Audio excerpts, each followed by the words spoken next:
Hey everyone, welcome to the Snap Advice vlog.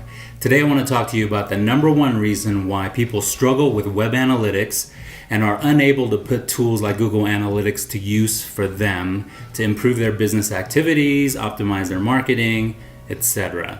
Now we all know we're supposed to be more data driven in our business activity, right? Looking at data to help us optimize our marketing, to make sure we're acquiring customers without wasting a ton of money, etc. But the problem is that this is what it normally looks like. You open up your Google Analytics, and the first thing you see is page views, number of sessions, and you see these big chunks of numbers. And that's our biggest problem right there, is that we are trained and conditioned to think about these big whole numbers as opposed to thinking about people. So when you look at Google Analytics, are you looking at numbers or are you thinking about people? And that's what I want to talk about today, because chances are your business doesn't really depend on how many more page views you got today than yesterday. You're looking at the numbers on your dashboard, and probably the numbers are similar to what they were yesterday and what they were the day before that. What your business depends on is customers, people that are making a purchase, people that are signing up for an email, people that are wanting to engage with your brand or with your business. And that's the key. And we need to start thinking about people when we look at analytics.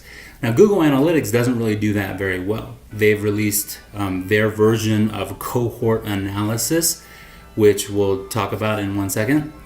But it's very limited at this point. I know they're probably working on it, but there are other tools that allow you to do this kind of thing better. And again, we're talking about looking at analytics from the framework or perspective of your customers, and those are people, right?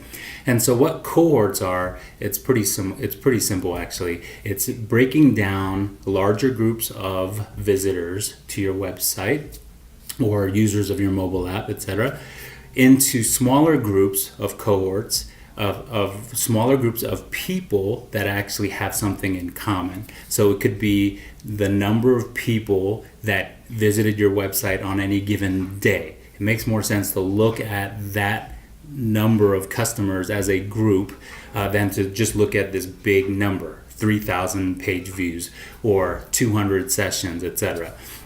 Another example of cohort could be all the people that came to your website via Facebook, or all the people that came because they clicked on an email. Because the people that visit your website through a link that they clicked in an email from you are very, very different from the people that visit your website by Google search, because they saw you in a search result, or because they saw you on an Instagram post, etc., etc. Very, very different intent, different types of people, and Google Analytics and other tools will help you to see how those people differ and how different cohorts are purchasing different amounts, are completing different goals in different ways, or not completing goals, and that's what you need to find out.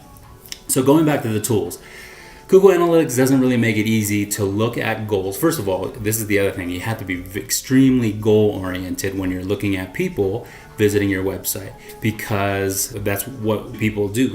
They accomplish something on your website. They're either going to leave, we don't want that, or they're going to fill out a form or make a purchase, etc. And so you have to be very, very clear about what is your goal for this group of people. So the people that are coming from Facebook, you did a small ad buy on Facebook, put up some nice creative, and they visit your website. What do you want that group of people to do versus the people who clicked on a weekly email, etc. So you need to be very clear about your goals going into your dashboard.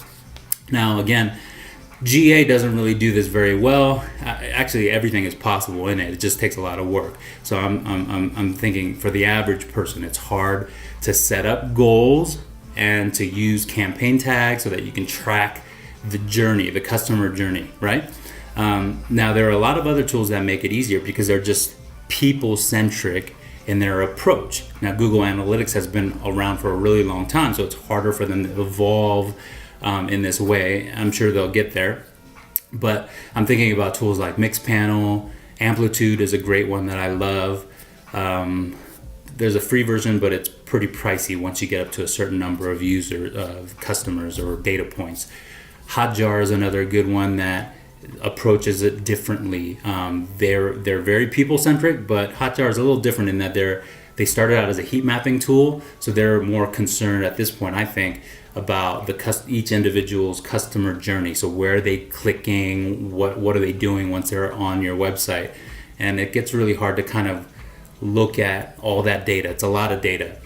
So I actually think Hotjar is great for web development teams, web designers that want to figure out how do we make changes based on what users are doing on our website. Another one that I'm kind of in love with right now is called Tend, TEND.io is their website.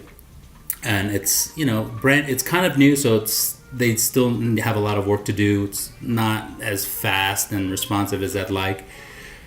But it's awesome because it's super simple. You set it up once and then you go and fill out the form on your website, like sign up for an email newsletter, register as a user, and Tend learns that as a goal automatically, and then we'll use that as sort of the standard upon which it judges all of these other users on your site. So I know it's a little complicated, but really the point here is that you, as the user, the person looking at the analytics, you need to have the mindset of, I'm looking at people. I am trying to gather information about small groups of people, cohorts, the people that follow me on Facebook, that visited my website from a link in an email or from an ad buy that an agency that I am paying a lot of money to set up. And if it is an agency, you want to make sure that they are well versed in these tools, that they're able to walk you through it and to help you understand how you're achieving your goals, how you're getting there, how you're getting the conversions, how you're getting the sales, etc. So think about people, think cohorts, small groups of people that came to your website on the same day, came from the same marketing campaign, came from the same email, and then you want to compare how those cohorts do and how they perform against your goals. And that's the second thing, is to make sure you need to be very, very goal-centric. Never look at a spreadsheet or a web analytics dashboard without going and thinking, what goal did I have in mind that I want people to do? So is it a sale? Is it a form that I want them to fill out? Et cetera, et cetera. Now, maybe you're a huge brand and your goal is to get people to be aware of your brand and try and get millions of page views. That's probably not going to last long. You're going to want them to watch a video and engage in some way. So again, be goal-minded, goal-oriented, and think about people and not big numbers when it comes to data analytics. Hit me up on Snap Advice. I'd love to talk to you about it in detail regarding your personal situation and your context, your business's context. Would love to help you out. Thanks for watching.